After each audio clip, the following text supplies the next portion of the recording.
Ezequiel capítulos 19 al 21. Hay algo muy curioso que sobre todo se da cuando somos adolescentes y es esa rebeldía de decir, si me están diciendo A, voy a hacer B. Si me están diciendo blanco, yo quiero hacer negro. Porque ¿por qué me tienen que decir lo que tengo que hacer? Pues más o menos así reaccionaba el pueblo de Israel, que a ellos se les decía algo por su bien y hacían todo lo contrario, porque eran los más rebeldes. No querían escuchar, no querían oír, querían hacer lo que les daba la gana, que ellos se pensaban que eso les estaba dando libertad y lo que les estaba haciendo era ser más esclavos. Entonces, ¿qué sucede aquí? Que a consecuencia de esa rebeldía se estaban perdiendo la gran infinidad de bendiciones que se les estaba proporcionando. Y esto nos pasa, que muchas veces endurecemos nuestro corazón y no nos damos cuenta de todo lo que tenemos y de todas las cosas buenas que nos pasan. Es como cuando nos pasan 10 cosas buenas en el día y media cosa mala y solo nos acordamos de esa cosa mala, de esa media cosa mala. Por lo tanto, ¿en qué punto nos encontramos de la historia? Pues en el capítulo 19 nos habla sobre una elegía que se escribió sobre los príncipes de Israel, donde se trata ese mal gobierno, ese mal liderazgo que ejercían. Entonces, realmente, por ese mal gobierno, esto estaba afectando al pueblo, repercutía en los habitantes. Lo que está haciendo esta elegía es describir y profetizar esa tragedia de los últimos reyes de Judá, que nos habla de Joacaz y del reinado de Jeconías. Y habla de ellos como un león joven y otro león joven. Y su madre, que es la leona, se refiere a Israel. Entonces también habla como ella es una vid. La compara, simboliza una vid a Israel. Entonces dice que esa vid fue arrancada, tirada, rota, devorada. Y lo más interesante es que el peor daño de la vid vino por sus propias ramas. Vino por esas personas que le gobernaban. Por lo tanto, esto prosigue con el capítulo 20, que aquí trata la historia de las infidelidades de Israel, muy parecido al capítulo 16, donde Ezequiel está denunciando las abominaciones de Israel a través de su historia, bueno, que realmente es Dios a través de Ezequiel, junto a esas notables promesas de restauración y misericordia, que a pesar de que el Señor tenga que establecer y ejercer ese juicio, porque es necesario que se hiciese justicia, Él finalmente acababa con esa promesa de restauración y misericordia. Entonces aquí se encuentran unos ancianos que van a consultar a Ezequiel y Ezequiel ya sabía por dónde iban y más Dios también conocía la intención de estos ancianos. Entonces lo que se dice es que no se va a dejar consultar, pero empieza a contar esta historia de Israel y del juicio que va a venir. Así que habla de cuando sacó al pueblo de Egipto hacia la tierra prometida, repitió esa promesa originalmente dada a Abraham y a sus descendientes, esa tierra que se les prometió que emanaba leche y miel, que se le llamaba la más hermosa de todas las tierras, y esa advertencia que se le dio de esos ídolos, que ya esa tierra, antes de que ellos la conquistaran, había ídolos y que tuviesen cuidado de no contaminarse con esas costumbres que había. Así que ellos se rebelaron y ellos querían hacer todo lo contrario, entonces no quisieron escuchar. Así que un juicio que se les dio fue no entrar a esa tierra. Sí que es verdad que hubo una minoría que entraron, pero en gran parte muchos no entraron por no confiar y por rebelarse con el Señor. A pesar de esto, el Señor, cuando dice algo, lo cumple. Entonces Él dijo: pero tuve consideración a mi nombre y procedí de modo que no fuese yo profanado a los ojos de las naciones entre las que ellos se encontraban. Por eso los saqué de Egipto, que esto se refiere a que los liberó de la esclavitud y de Egipto. Dios nos quiere libres, Dios no quiere que seamos esclavos y nos lo está repitiendo constantemente.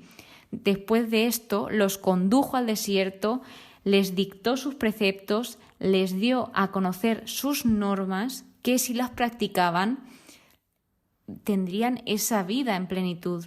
Eran normas de vida.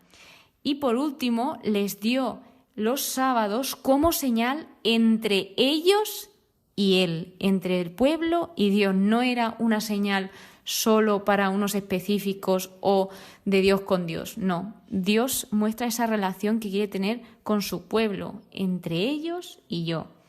Entonces, a pesar de esta rebelión, tuvo consideración, los miró con piedad, advirtió a los hijos de los que se rebelaban, les dio infinitas oportunidades, hizo todo lo que pudo por ellos. Sin embargo, siguieron rebelándose contra él. Así que otro juicio vino, que era dispersarlos por las naciones. A pesar de esto, el Señor tiene esa inmensa misericordia y continuó diciendo que Él iba a reinar sobre ellos con mano fuerte y tenso brazo, y los iba a reunir, los conduciría al desierto y que allí les juzgaría. Pero aquí no significa que los juzgaría para destruirlos, sino este juicio era para purificarlos y para que abriesen los ojos, que mejoraran su conducta y que se volviesen a Dios.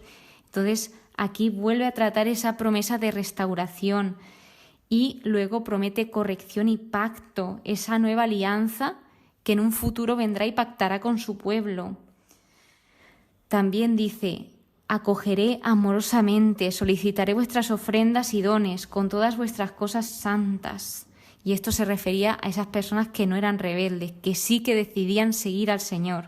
Por último, el capítulo 21 habla de la espada de Yahvé, donde el Señor le dice a Ezequiel que profetice contra el bosque de la región de Negev, y habla de un fuego que no se apagará, y luego que profetice contra la tierra de Israel. Se ha de tener en cuenta que aquí habla Ezequiel en un trocito y dice: Señor Yahvé, esos andan diciendo de mí que no soy más que un charlatán de parábolas. Porque imaginaos, Ezequiel llegaba con parábolas y no eran parábolas muy agradables. Entonces las personas pensaban que hablaba por hablar y que las cosas que contaba que no iban a suceder, porque como había tantos profetas falsos que les decían que estuviesen seguros, que no iba a pasar nada y que los que estaban en el exilio iban a regresar, que era todo mentira. Pero claro, es normal que le llamen así. Cuando lo que abunda es la mentira, pues la verdad es difícil de creer. Así que después de profetizar estos juicios, le dice que lance gemidos y que les explique el por qué Ezequiel está lanzando gemidos. Así que Dios lo que quería era que el corazón del profeta mostrase el mismo corazón quebrantado que Dios mismo tenía. Y luego que esa noticia que iba a llegar, pues que iba a hacerles desfallecer, que iban a desmayarse, por eso tenía que hacer este acto simbólico. Así que después de esto nos habla del rey de Babilonia en el cruce de los caminos, donde el Señor le dice a Ezequiel que marque 2 caminos por donde venga la espada del rey de Babilonia. Y un camino lleva a Rabá y otro a Jerusalén. Entonces el rey de Babilonia como que consultó la suerte a la forma que él lo hacía, no le preguntaba a Dios, pero Dios también sabe cómo actuar a pesar de que no lo estén invocando a él. Entonces pensaba que estaba decidiendo con la ayuda de sus dioses, pero Dios lo que estaba haciendo era determinar el curso de su acción. Entonces realmente, aunque él pensaba que estaba consultando a sus dioses, realmente era Dios quien le estaba moviendo para cumplir sus propósitos. Así que una de las cosas que dice Dios aquí es que las cosas cambiarán. Lo humilde será elevado, lo elevado será humillado. Y esto dice que Jerusalén sería una ruina hasta que llegue aquel a quien le corresponde el juicio y a quien yo se lo entregaré. ¿Y por qué dice esto? Tenemos que tener en cuenta que Sedecías era el último de una larga línea descendiente de David, del rey David, para reinar en cierto sentido sobre Jerusalén e Israel. Lo que se les dijo era que ningún descendiente se sentaría en el trono, pero hasta que llegase el Mesías. Cuando llegase el Mesías ya se sentaría ese descendiente, pero a los descendientes de David se les dijo que ya hasta Sedecías llegaba esa línea de reyes. Así que después habla de Amón, donde ellos se burlaban del pueblo de Israel por todo lo que se estaba pasando, y Dios establece un juicio, hace justicia con ellos ya que se estaban burlando, y él dice que lo cumplirá. Así que, pues como veis, hay cosas que siguen pasando a lo largo de la historia, sobre todo en esto de la rebeldía, que nos dicen algo y porque somos chulísimos hacemos todo lo contrario o reaccionamos de manera que no deberíamos reaccionar, pues con impulsos o lo que sea. Así que ojalá cuando nos digan algo sepamos reaccionar bien o por lo menos escuchar aquello que nos dicen, aunque no queramos hacer eso. En este contexto, lo que se les decía era para que tuviesen una vida feliz, una vida plena, que estuviesen bien, pero ellos decidieron otro camino totalmente respetable. Lo que pasa es que no podrían salirse con lo suya, no podrían hacer acciones injustas e irse de rositas. Entonces, Dios lo que hizo fue mandarle juicios porque Él es justo. Y esto ha sido todo por hoy. Muchísimas gracias por estar aquí, muchísimas gracias por escucharme. Espero que pases muy, pero que muy buen día y que Dios te bendiga.